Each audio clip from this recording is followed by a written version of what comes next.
Hi, this is Sally Morgan, physical therapist, craniosacral therapist, and Tellington T-Touch practitioner for animals and people. This is Tristan. He's a Corgi, and we're here for an episode of Conversations with a Corgi. Hi, Danny. Well, it is cold, raw, damp, and snowish here today. It's like 36, and it feels much colder, and they say we're not really getting snow right here, but it's snowing all around us, northwest.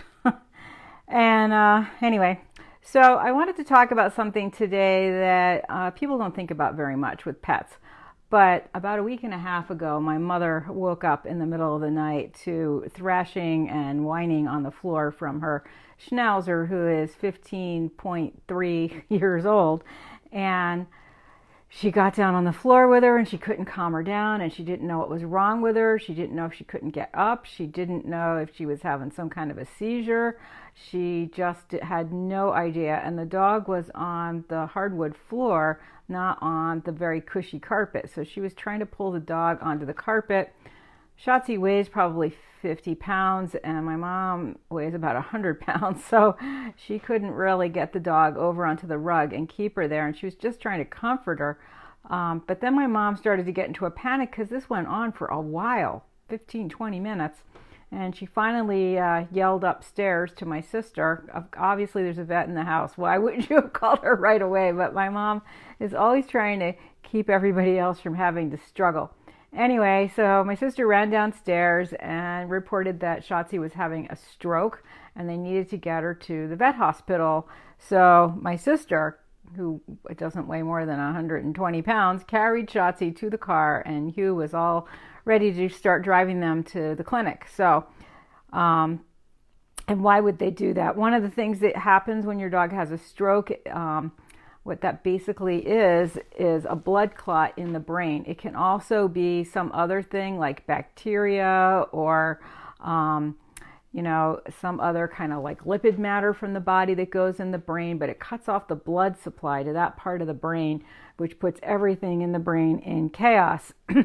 And so that's what was happening to Shotzi. One of the things that you can do as a vet to help that is give the dog IV fluids like immediately, because the fluids help keep up the oxygen going to the brain and help minimize. Oh, your cardigan has IBD. We'll have to talk about that. I've got a wiener coming over today that has that problem, and we've been working on it a lot. If you don't know my sister, go to Facebook on Dr. Judy Morgan. No, it's her website. It's Judy Morgan DVM on her Facebook page. She has done lots of talks about IBD and lots of talks about food for dogs. And her book, of course, Yin and Yang for Dogs, is highly recommended. Anyway, so they want to give the Schnauzer IV fluids to help increase the oxygen flow to the brain to kind of minimize the damage that is being done by this blood clot or lipid matter that is cutting off blood supply to the brain cells. Well, it's probably half an hour from the house to the clinic, and on the way there, and this Schnauzer's in the back seat, this has been going on for nearly an hour now, this kind of convulsing and scrambling. She's suddenly fine. Her respiration's normal. She's feeling better. She's very happy, and she doesn't seem like anything is so bad. So they continue on, get what they need from the clinic, and bring her home. And people, and I certainly have worked with tons of people with strokes, and I have to say one of the best things for humans with a stroke is Tellington T-Touch work. Go back and look at all those early episodes of Conversations with a Corgi if you know anyone who's had a stroke, because one of the things that T-Touch does is increase the connections between the right and left brain, which are not that strong in animals. But in people, you can really help new parts of the brain learn how to do things the old parts of the brain have done by using T-Touch. And having the person who's had the stroke do T-Touch, I have had huge success, even 5 years out from strokes, helping people regain function using T-Touch and T-Touch techniques. So with a dog, however, it's not such a long recovery. Some of them will continue to get worse and show different symptoms going on for up to a couple days. But most of the time, and this is true for cats too, they look better almost, like my mom's dog did pretty soon after all of this has been going on. Some of the signs that you'd notice if your animal was having a stroke is a head tilt. I mean, a lot of these are the same things as a seizure. Sudden loss of balance, nystagmus in the eyes, which is the eyes are darting side to side, not usually together. Obvious distress in the dog, anxiety, panting, definite not feeling good kinds of symptoms. But these can also be the same symptoms you'd see in kidney failure and in a seizure. Seizures usually aren't that long lasting. But it is a dire emergency when you see this happening in your animal. You need to get them to the vet ASAP because, like I said, the IV fluids are going to really help. And you're going to have the supportive care there that the vets can give. So generally, they don't have more than one stroke. In humans, sometimes you have a stroke and a stroke and a stroke, and it just continues for a while. Sometimes with people, this can, the size of the strokes can build up, which is why they get you to the hospital immediately, and they have like certified stroke centers to put you on blood thinners right away. So with dogs, you might also see the vomiting, and of course they can't drink or eat because they just don't feel that good, and they look, like my mom's dog. She couldn't even stand up. Food was the last thing on her mind. They think that in 50% of the cases, the cause is some underlying condition, and these are interesting. Cushing's disease, very common. That's a tumor either on the adrenal gland by the kidney or in the brain on the pituitary gland in dogs. Hyperlipidemia, which is high cholesterol, and again, that gets back to a piece of lipid getting stuck in the brain.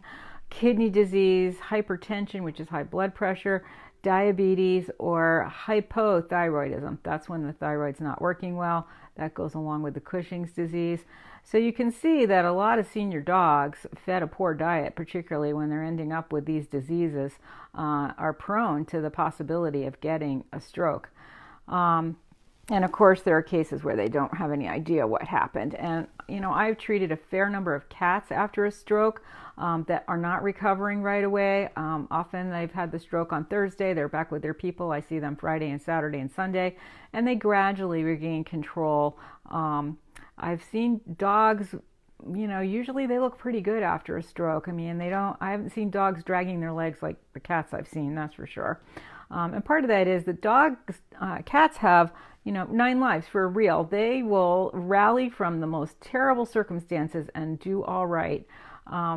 With dogs, they're gone or they're doing okay. So anyway, if your dog is having a stroke, it is a terrible emergency. But the interesting thing is most old dogs are more likely to have a stroke, or middle-aged dogs. And it's more common than we think, but it is not usually deadly. Often the dog recovers almost immediately, like the Schnauzer, and then goes on to have an okay time.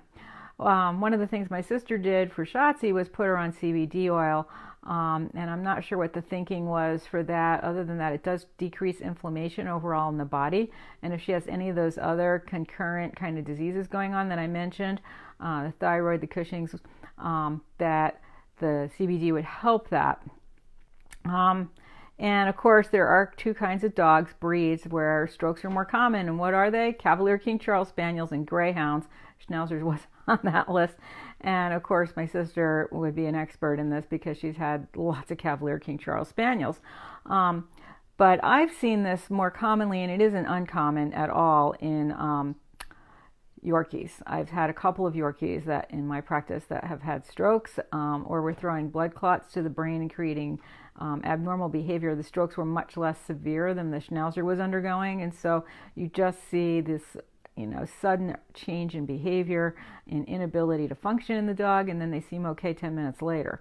Can you prevent dogs from having strokes? It's best to get them on a really good diet. That is what is going to keep them healthy.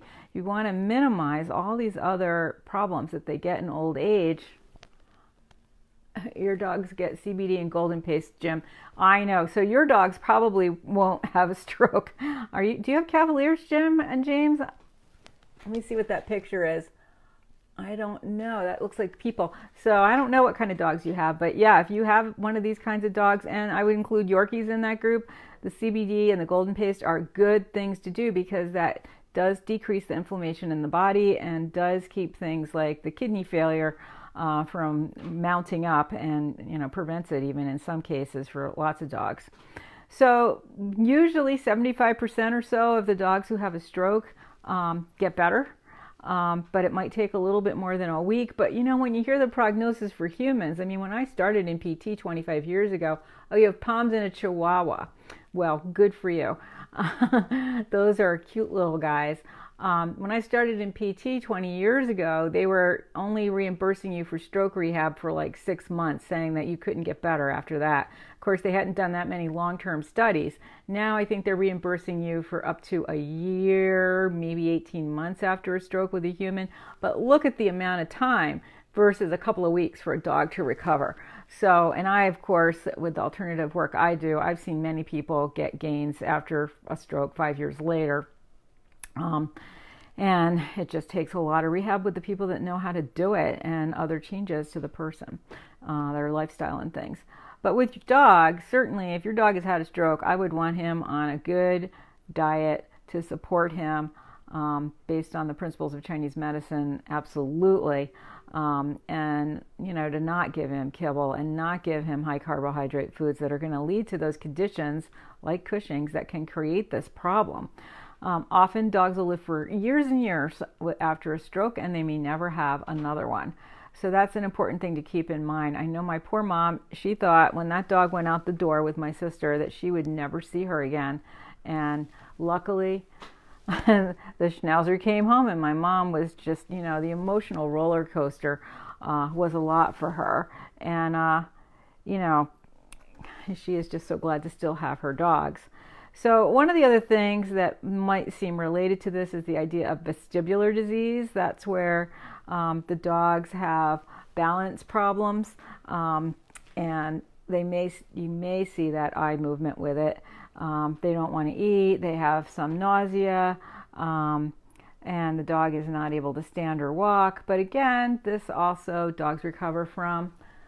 Your Corgi's IBD is doing good. He's on prescription food. Oh, you've got to be careful with those science diet foods. You really need to go to my sister's Facebook Live. Right, Jim and James? Run to Judy Morgan DVM and find out about how to care for a dog with IBD. I know that the dachshund, and I should definitely talk about this tomorrow, that I see he was on a science diet for a little while because he was in such a grave crisis. But gradually, he actually went from New Hampshire to New Jersey to see my sister to come up with a diet that was going to be good for him. And he has been doing really well for several years, although right now he's in a flare-up. So if he's around, we may even have a Facebook Live with him, or perhaps his look-alike brother, or maybe just a picture of him. Anyway, so stroke in dogs, serious problem, but can be remedied. After a stroke, they really recommend acupuncture. It's good to keep that chi moving in the body, rebalance the body, promote homeostasis, steady state, happy body. So acupuncture is good for that. Craniosacral therapy is good for that. If there's any kind of gait problems, regular old physical therapy is good for that. I use Wendy Murdoch, who's a horse lady, has something called Surefoot. And she has these like foam pads that are several inches thick. I use those and just put the dog on the back end or the front end, or both, at separate times, on one end on the pad, and just rock the dog gently like this to encourage him to use his stomach muscles and all the muscles in his hind end to balance. So dogs are, like I said, very different from humans in the way their brain is structured, so there's not as much communication from the right and left side. That is a good and a bad thing in different ways. So you will not, for instance, be able to have your dog learn to write checks with his other hand after a stroke, because their brains just aren't wired that way, literally. But as a result of the way their brains are, they do show some good recovery, and they might be a little more not as outgoing, and they may sleep more after a stroke, but they can make a recovery and still be the wonderful companion for you that they always were. Somebody had a total knee replacement. Arg. Well, often people do quite well with that. I have a friend right now who just had one, and she's doing fabulous. Your kids are on, Jim and James, remember this Corgi lady with the cardigan, their kids are on my sister's diet with RX vitamins, great thing, probiotics, and salmon oil. Salmon oil is also a good thing to use to prevent strokes. So, you know, with IBD, you have to be more careful about what you're feeding the dog. I don't know what color your cardigan is, but depending on whether he's a hot or cold dog, you're going to have to give him foods that are going to decrease the fire, so to reduce the inflammation in his gut. I actually have just ordered some duck for this boy to mix with his turkey because he's really hot. And the duck is cold and the turkey's neutral, so he is going to be a little less hot. Certainly in the summer, the duck is going to be a big blessing for him because he just gets so mentally amped up with chicken.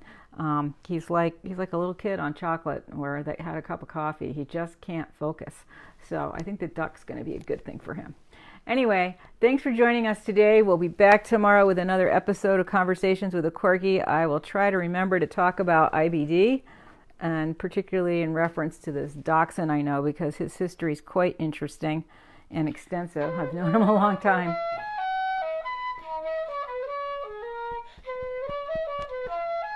Biscuit.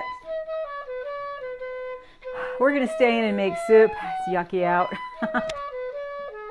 Yeah, you're getting snow in Maine, snow in New Hampshire, snow in New York, all across the West. I guess for some areas snow's better than rain at this point, but... And this is a dirty Corgi. He needs a bath. We also have to practice our rally today. Mommy is very nervous. The Corgi's pretty good, but Mommy's nervous. All right, I will see you guys tomorrow. Everybody have a great day.